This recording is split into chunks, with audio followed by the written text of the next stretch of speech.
Entertainment और music से जुड़े किस्से सुनने के लिए आज ही सब्सक्राइब करें। किशोर दा ने एक प्लेबैक सिंगर के तौर पर साल 1948 में भारतीय सिनेमा संगीत की दुनिया में एंट्री ली। फिल्म थी जिद्दी। सिंगर के तौर पर सफलता नहीं मिली तो किशोर दा ने एक अभिनेता के तौर पर हाथ आजमाए। शुरुआती संघर्ष के बाद एक हीरो के तौर पर उन्हें सफलता मिल गई। ज्यादातर अपनी फिल्मों में किशोर दा अपने लिए खुद ही प्लेबैक किया करते थे, लेकिन कुछ फिल्मों में दूसरे सिंगर्स ने भी किशोर दा के लिए प्लेबैक किया। जैसे फिल्म करोड़पति के लिए मन्ना डे जी ने किशोर दा के लिए ये गीत गाया, पहले मुर्गी हुई थी के अंडा।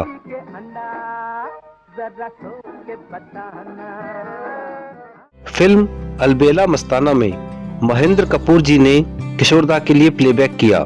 गीत है हमने तो दिल बिछा दिया तुम्हारी राह में। रफी साहब ने कुछ गीतों में किशोर दा के लिए प्लेबैक किया, जैसे शरारत फिल्म का हिट गीत अजब है दास्तां तेरी ए जिंदगी। किशोर दा रफी साहब की बहुत इज्जत करते थे। किशोर दा आराधना के बाद जब नंबर 1 सिंगर बन गए थे, तब भी कई गीत उन्होंने ये कहकर छोड़ दिए कि ये गाना रफी साहब पर ज्यादा सूट करेगा, उनसे ही गवाओ।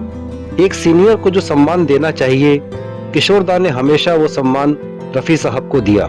रफी साहब क्लासिकली ट्रेंड सिंगर थे, हर तरह के गीत को गाने में माहिर। फिर ऐसा क्या हुआ कि एक गीत को गाने के लिए रफी साहब को किशोर दा की मदद लेनी पड़ी, ये आज मैं बताने जा रहा हूँ।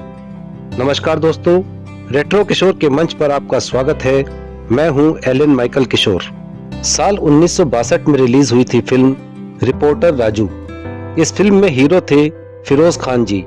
फिरोज खान जी चाहते थे कि इस फिल्म में उन पर एक ऐसा गीत फिल्माया जाए जिसमें योडलिंग हो।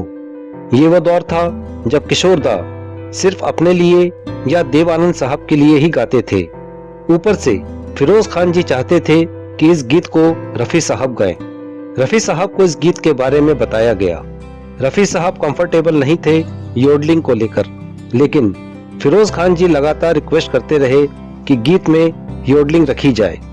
ये बात पता चली किशोर दा के खास दोस्त और चरित्र अभिनेता इफ्तिकार जी को।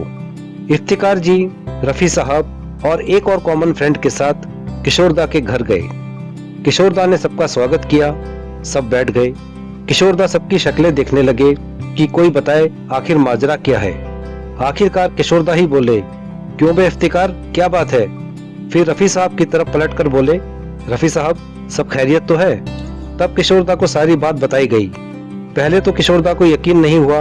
उन्होंने कहा भी, क्या कोई संगीतकार मेरी फिरकी ले रहा है? बहरहाल किशोर दा को यकीन दिलाया गया कि वाकई इस गीत में रफी साहब को योडलिंग करनी है।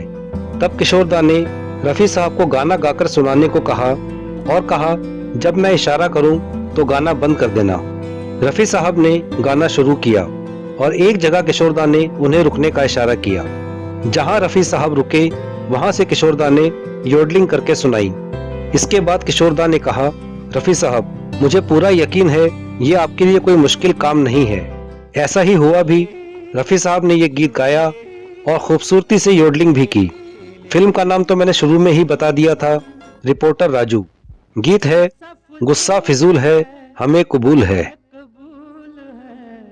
बात योडलिंग की निकली है तो चलते चलते इसी पर एक बोनस जानकारी। किशोर दा ने पहला सोलो गाना गाया था 1948 में फिल्म जिद्दी के लिए, और जो पहला योडलिंग वाला गाना गाया वो गाया साल 1955 में रिलीज हुई फिल्म जोरू का भाई के लिए। ये है किशोर दा का गाया योडलिंग वाला पहला गीत, काली काली तारों वाली रात जवां है। दोस्तों आज के लिए इतना ही। वीडियो पसंद आई हो तो लाइक शेयर कर देना।